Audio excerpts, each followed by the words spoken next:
Welcome to Samba Samba. Enjoy the video. You'll begin by enabling system protection for the drive that holds Windows. Open Start, type Create a Restore Point, and press Enter. Once the System Properties dialog appears, select the system drive, usually C.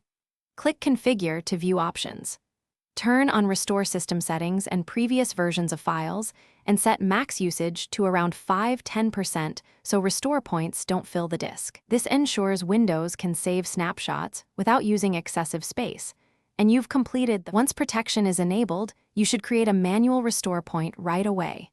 Click Create, type a descriptive name that includes date or reason, for example, before driver update, and click Create again. Windows will take a moment to capture the snapshot. Wait for confirmation that the restore point was created successfully. After that, make sure protection settings still shows the drive status as on. Doing this guarantees you have a known good state to return to before making risky changes. To use a restore point, open System Restore from System Properties or through Settings Update and Security Recovery, then choose a restore point and follow the prompts. Your PC will reboot to apply changes. If the restore fails or the system won't boot, try Safe Mode and run System File Checker.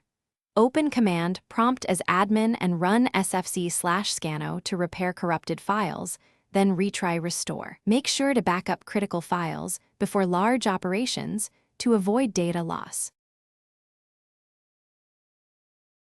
Thanks for watching. Consider subscribing if we helped you.